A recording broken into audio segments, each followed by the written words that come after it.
Pemirsa, Anda masih bersama kami dan juga masih terhubung melalui aplikasi Zoom bersama Mas Jati.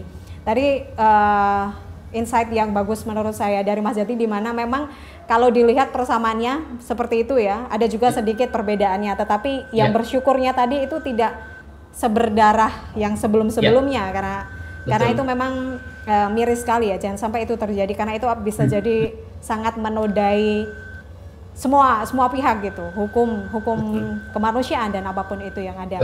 Tetapi yang terjadi juga, Mas, selain ancaman hukuman yang diberikan kepada demonstran, kalau saya tidak salah ada 20 tahun ancaman hukuman bagi demonstran, lalu sempat terjadi penembakan juga kepada demonstran, itu juga sangat miris. Gimana Mas Jati melihat itu? Apakah itu akan memunculkan hal yang lebih serius lagi gitu bagi masyarakat juga?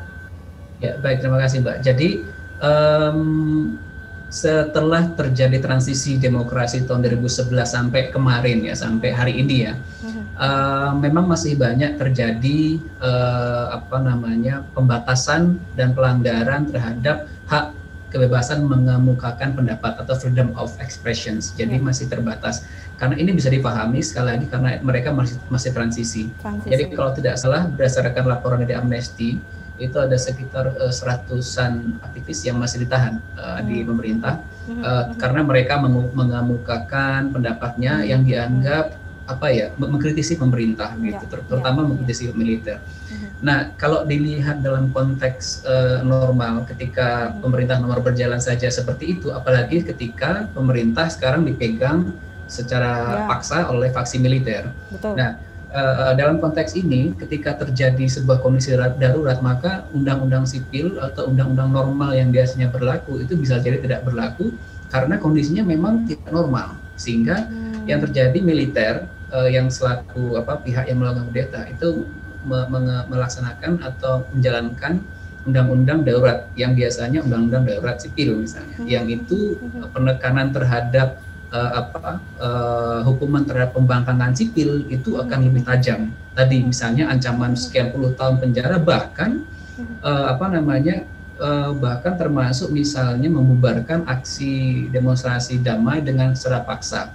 Yang kemarin terjadi itu kan memang ada bukti ya, kalau kita lihat dari berita gitu, ada bukti bahwa pihak polisi dan militer itu ternyata menggunakan peluru tajam dalam membubarkan demonstran. Jadi dalam konteks ini memang kebebasan berpendapat bagi warga negara di Myanmar akan semakin ditekan, semakin sempit ya, karena dalam tahap ini pihak militer yang melakukan kudeta sedang memastikan bahwa kudeta mereka itu bisa mendapatkan legitimasi.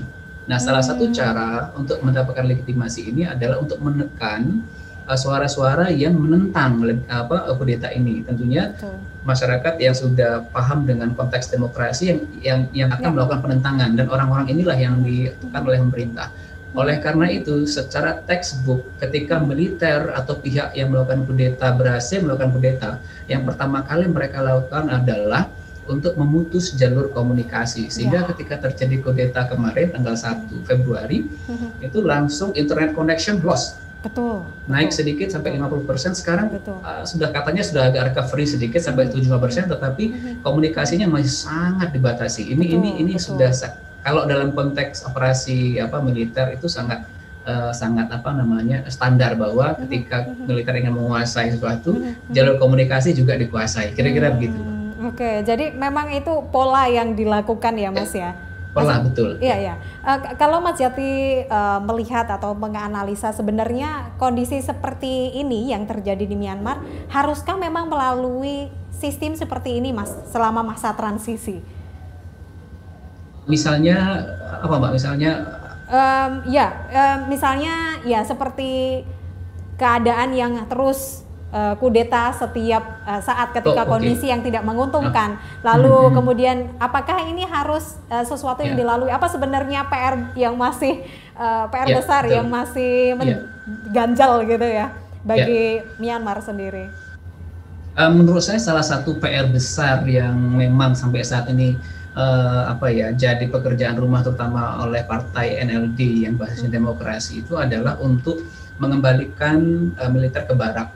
Ya, jadi kalau kita lihat apa yang terjadi di Myanmar ini, karena memang militer masih memiliki porsi yang cukup besar dalam berkontribusi aktif dalam politik, karena mereka masih jadi yang jadi masalah adalah militer di Myanmar itu masih mengenakan baju seragam, artinya mereka masih menjadi tentara yang aktif ketika terlibat di parlemen atau di politik. Yang ini akan sangat berbahaya. Jadi ada bentuk sama unsur yang kalah tentu saja unsur sipil. Kenapa? Karena tentara adalah sekelompok orang yang memiliki wewenang atau otoritas untuk menggunakan kekerasan. Maka tentara boleh pakai senjata, kalau sipil kan tidak boleh. Nah, makanya dalam politik tentara sebenarnya tidak boleh masuk secara mendalam. Mereka harus di luar. Mereka bagian dari pemerintah, tapi fungsinya kalau tentara itu hanya untuk mempertahankan kedaulatan negara. Kalau untuk ke dalam, fungsi keamanan dipegang oleh polisi. Jadi semua ada porsinya. Nah, ketika tentara masuk ke dalam parlemen, nah ini yang bahaya, karena nanti ada pemaksaan-pemaksaan, termasuk juga akhirnya membuahkan seperti sekarang kudeta. Nah, kenapa dari tahun 2011 sampai sekarang militer belum bisa dirumahkan atau dikembalikan ke barak? Karena ada satu isu yang penting yang sampai saat ini itu belum bisa diberikan oleh pemerintahan yang demokratis, yaitu kesejahteraan.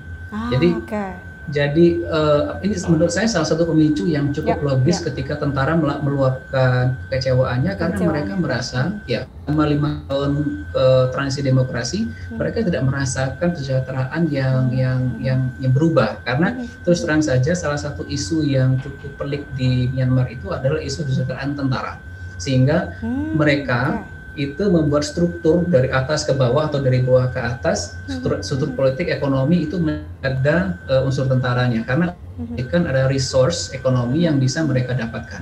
Misal kalau kita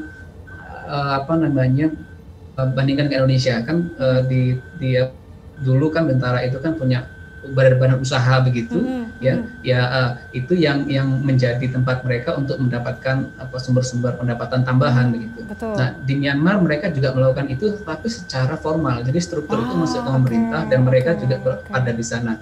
Nah, ini PR besarnya, Mbak. Jadi ketika tentara masih masuk dalam konteks parlemen, masih aktif gitu, yang dalam konstitusi tadi 5%, maka ini akan membuat Myanmar tetap akan punya potensi kudeta ke depan dan mengancam demokratisasi menurut saya.